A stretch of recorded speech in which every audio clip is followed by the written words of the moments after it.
오늘 우리에게 주시는 하나님의 말씀 봉독하겠습니다. 예레미야서 2장 13절 말씀입니다. 내 백성이 두 가지 악을 행하였나니 곧 그들이 생수의 근원되는 나를 버린 것과 스스로 웅덩이를 판 것인데 그것은 그 물을 가두지 못할 터진 웅덩이들이니라. 아멘. 생수의 근원을 붙들라라는 제목으로 말씀을 증거하겠습니다.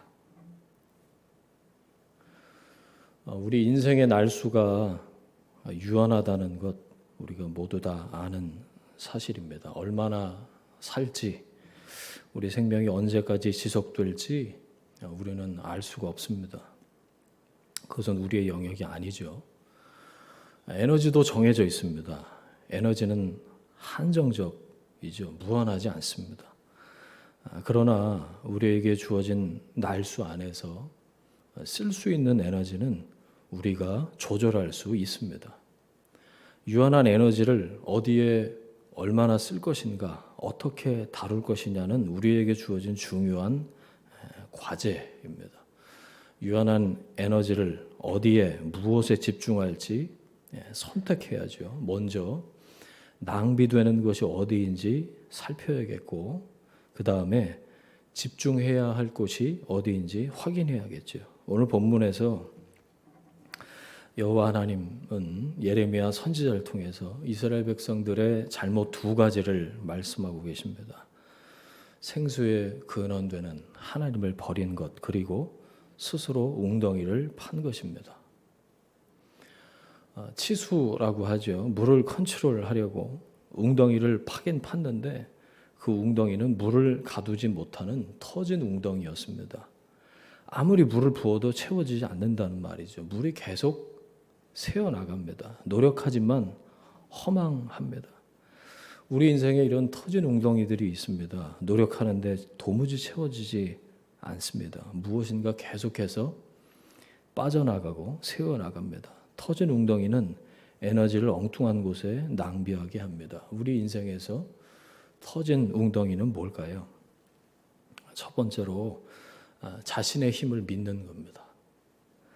사람들은 자신의 힘을 자랑하고 의지합니다. 죽도록 그래서 죽을 때까지 힘을 모읍니다. 그 힘이 나를 행복하게 해줄 거라고 믿기 때문이죠. 힘이 능력이고 힘이 실력이고 힘이 행복이라고 믿기 때문입니다.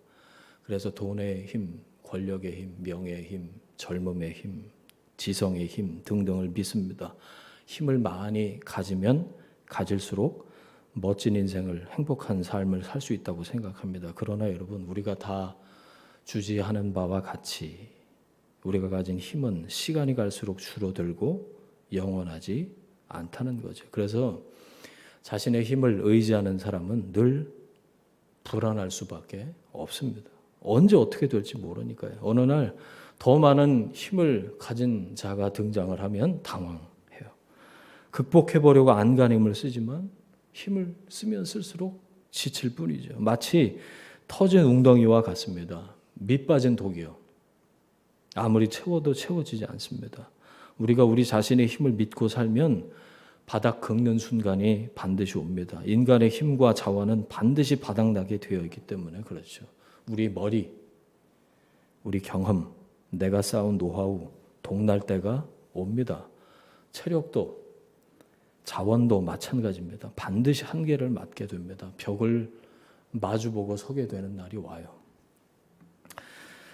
큰 배를 사람의 힘으로 육지에 끌어올리는 건 불가능합니다. 그런데 밀물대가 돼서 물이 밀려 들어오면 배를 잡고 있기만 해도 배를 육지에 정박시킬 수 있습니다. 평소에는 꼼짝하지 않는데 물이 밀려오면 배를 육지로 옮길 수 있단 말이에요. 뭐가 생각나세요, 여러분? 하나님의 능력을 여러분의 삶에서 실제로 경험한 적이 언제입니까? 그런 적이 있으셔요? 하나님이 살아계시고 하나님이 일하셨다 이렇게 온몸으로 느끼고 간증한 게 여러분 언제입니까? 출애굽기 14장 14절 말씀에 여호와께서 너희를 위하여 싸우시리니 너희는 가만히 있을지니라. 홍해 앞에 선 이스라엘 백성들에게 모세를 통해서 하나님이 말씀하시는 거예요. 너희는 가만히 있어라. 무슨 뜻일까요? 니들이 할 수 있는 게 없다라고 하나님 말씀하시는 거예요. 내가 하나님인 것을 알아라 라는 뜻입니다. 가만히 있어라. 하나님의 하나님 되심을 인정하고 경험하라는 말씀이죠. 그런데 이게 쉽지 않죠. 이게 쉽지 않아요. 자신이 붙들고 있는 힘과 자원, 내가 쌓아온 지식과 경험, 이걸 포기한다는 것이 죽을 만큼 어려운 일이기 때문에 그래요. 자신이 붙들고 있는 것들을 다 내려놓는 순간 어떻죠, 여러분? 해보셨어요? 죽을 것 같습니다. 그래서 포기 못합니다. 그래서 일평생 그거 붙들고 살아가는 거죠. 어떻게 가만히 있으라는 거냐? 말도 안 되지. 계속 내가 하나님 하기로 마음 먹습니다.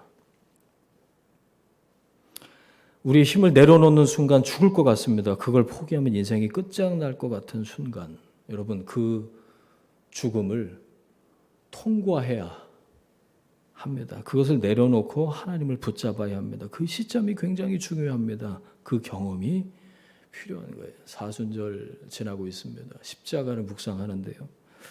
죽음과 부활, 죽고 다시 삶, 고난 이후에 찾아오는 영광, 십자가의 고난, 좁은 길, 갈라디아서 2장 20절 말씀이 기억납니다. 내가 그리스도와 함께 십자가에 못 박혔나니 그런즉 이제는 내가 사는 것이 아니요 오직 내 안에 그리스도께서 사시는 것이라. 이제 내가 육체 가운데 사는 것은 나를 사랑하사 나를 위하여 자기 자신을 버리신 하나님의 아들을 믿는 믿음 안에서 사는 것이다.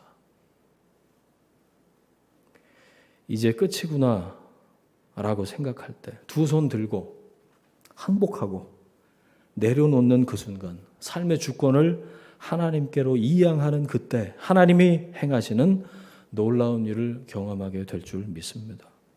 우리가 교리적으로 교회에서 그동안 배우고 들은 대로 혹은 관념적으로 아니면 말로만 하나님은 전능하시다, 노래 가사로만 말할 게 아닙니다. 내 고백으로, 경험으로, 간증으로 정말 그렇다, 하나님 전능하시다 이야기할 수 있어야 하지 않겠습니까? 책에서 본 간접적인 전해들은, 주워들은 이야기는 힘이 없습니다. 자신의 힘으로 하려는 것을 포기하지 않으면 우리는 살아가는 내내 터진 웅덩이, 그것을 메우려고 노력하는 삶일 수밖에 없어요. 자신의 힘으로 하려고 하면 계속 새어나가게 되었습니다. 채워지지 않습니다. 내 삶을 하나님의 손에 맡기면 하나님께서 권능의 팔로 우리를 이끌어 가시면 채워지고 흘러 넘치게 되는 줄 믿습니다. 내 힘으로 하려고 하고 자신의 힘과 자신이 가진 것을 의지하려고 하는 것을 내려놓아야 합니다. 그건 터진 웅덩이에요. 하나님은 그것을 악이라고 하셨어요. 실수가 아니에요. 내 고집이 아니에요. 하나님 앞에서 악이라는 거예요. 하나님을 하나님으로 인정하지 않는 것이니까요. 밑빠진 독을 움켜쥐고 어떻게든 수습해 보려고 그렇게 어리석고 안타까운 시도를 하는 것을 이제 그만두고 가만히 있어 주가 하나님됨을 알게 되고 경험하는 여러분 되시길 축복합니다. 두 번째, 터진 웅덩이는 우상을 따르는 것입니다. 본문 앞에 나오는 2장 11절에 보면 하나님은 이스라엘 백성들의 우상 숭배를 꾸짖고 계십니다. 내 백성이 나의 영광을 무익한 것과 바꾸었다 라고 하셔요. 얼마나 심각한 악인지를 설명하십니다. 여러분, 그것이 무엇이든지 간에 하나님보다 더 앞서는 것은 우상입니다. 나의 생각과 관심을 주목시키는 그 우상은 인생의 모든 에너지를 송두리째 빼앗아갑니다. 그 흡인력은 상상을 초월해요. 인생을 송두리째 앗아갑니다. 예를 들어 성공이라는 우상을 따라가 보세요. 정신을 차릴 수 없습니다. 모든 것을 올인 하게 됩니다. 거기에 모든 것을 다 쏟아붓습니다. 쉬고 싶어도 쉴 수가 없어요. 멈추고 싶어도 멈출 수가 없어요. 인기와 인정이라는 우상을 붙들고 살아가 보세요. 그것을 얻기 위해서 잠시도 가만히 있지 못합니다. 인정받기 위해서 사람들은 목숨을 겁니다. 마지막까지 남는 것이 명예욕이라죠. 돈이 우상이 되면 돈 되는 일은 무엇이든지 하는 거죠. 우상은 모든 것을 요구합니다. 모든 것을 바치라고 윽박질러요. 가만히 있을 수 없게 만듭니다. 우상은 에너지를 송두리째 빼앗아 갑니다. 우리의 시간, 물질, 젊음을 다 빼앗아 갑니다. 그래서 위험합니다. 성취를 향해서 달렸다고 생각을 했는데, 성실히 살았다고 생각을 했는데 우상 앞에 있었던 거예요. 결론은 허망하죠. 여러분, 하나님이 아닌 다른 것을 예배하며 사는 삶은 영원히 공허할 뿐입니다. 돈이, 성공이, 이성이, 명예를 통해서 결코 만족을 누릴 수가 없습니다. 세상에 엉뚱한 것을 예배하면서 사는 사람들이 너무 많습니다. 자신을 믿고 스스로를 예배하는 사람들이 점점 많아집니다. 다양성을 인정하자는 허황된 구호만 있을 뿐 혐오와 배제, 증오와 갈등은 끝도 없습니다. 하나님 없이도 충분히 잘 살 수 있고 자신만의 유토피아를 저마다 만들어갈 수 있다고 말합니다. 그리스도인이 하나님만으로 만족하지 못할 때 예수님도 믿고 다른 것도 믿게 돼요. 하나님은 일요일에만 집중적으로 사랑하고 일주일 내내 다른 것에 매달립니다. 성경 한 절 읽을 때 빼놓고는 온통 하나님으로부터 온 것이 아닌 다른 것에 집중하면서 살아요. 좀 더 좋고 좀 더 낫고 좀 더 편하고 좀 더 큰 것을 끊임없이 찾습니다. 하나님만으로 만족할 수 없다는, 채워지지 않는다는 그동안의 경험에서 온 확실한 통계가 믿음을 압도합니다. 하나님 아닌 우상을 따르는 겁니다. 믿음으로 돌이키는 회개가 있어야 합니다. 하나님도 믿고 돈도 믿고 명예도 믿고 부동산도 믿고 사람도 믿고 사랑도 믿는 우상 숭배에서 돌이켜야 합니다. 믿음의 대상은 하나님 한 분이십니다. 그때 비로소 모든 것이 제자리, 질서를 잡게 됩니다. 세 번째, 불신앙이 우리의 삶의 에너지를 빼앗아 갑니다. 불신앙이 뭔가요? 말 그대로 하나님을 하나님으로 인정하지 않는 거예요. 생수의 근원 되시는 하나님을 버리는 것. 불신앙은 의심, 염려, 두려움으로 사람의 마음을 장악합니다. 의심하기 시작하면 할 수 있는 일이 없습니다. 두려워하기 시작하면 인생은 그 자리에서 멈추어 버립니다.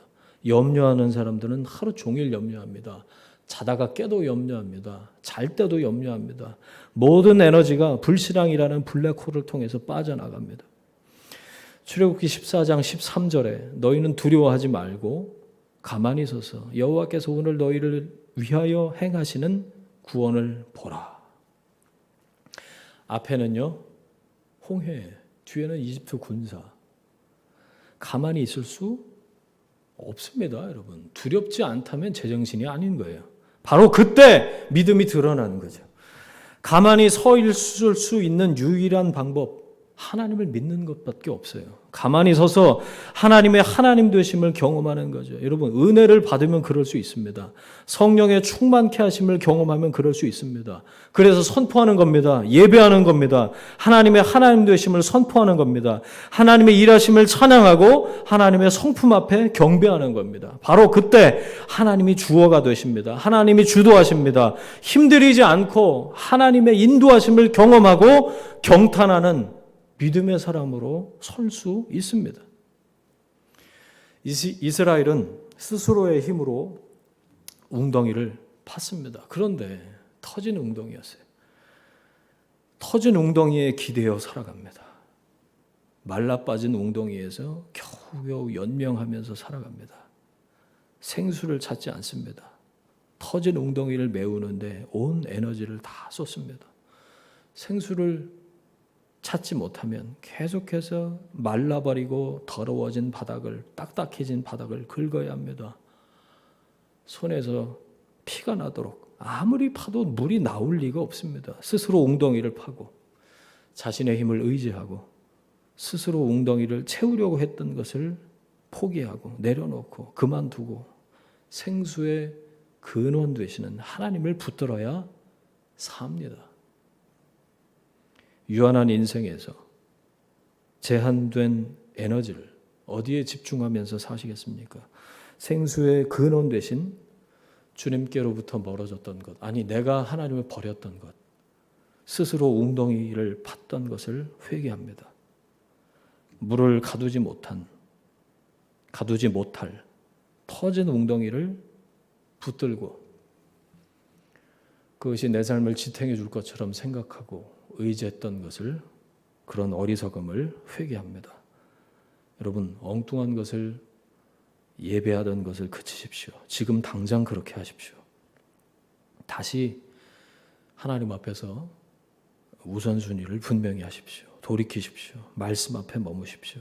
예수 그리스도를 붙들겠다고 고백하십시오. 기도의 자리를 회복하십시오. 인간의 수단과 방법이 아니라 생수의 근원을 찾아야 합니다. 붙들어야 합니다. 그리스도께로 나아가야 합니다. 우리의 관심을 오직 예수 그리스도께 두어야 합니다. 흘러넘치는 생수의 강이신 예수 그리스도를 바라보고 예수 그리스도께 집중하고 예수 그리스도를 놓치지 않고 예수 그리스도를 붙잡는 여러분이 되시길 축원합니다. 생수의 근원 되신 주님을 붙들 때 그 배에서 생수의 강이 흘러넘치겠다고 하신 약속의 말씀을 경험하고 간증하는 여러분이 되시길 주의 이름으로 축원합니다. 아멘. 함께 기도하겠습니다.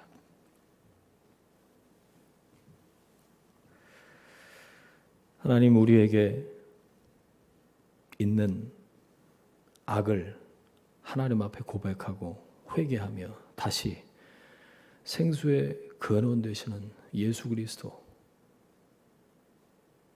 그분을 붙들기를 원합니다. 그 배에서 생수의 강이 흘러나리라 말씀하시는 그 하나님을 경험하며 살 수 있도록 인도하여 주옵소서. 이제는 예수 그리스도의 은혜와 하나님 아버지의 사랑과 성령의 동행하심이 지금부터 영원까지 함께 하시기를 간절히 축원하옵나이다. 아멘.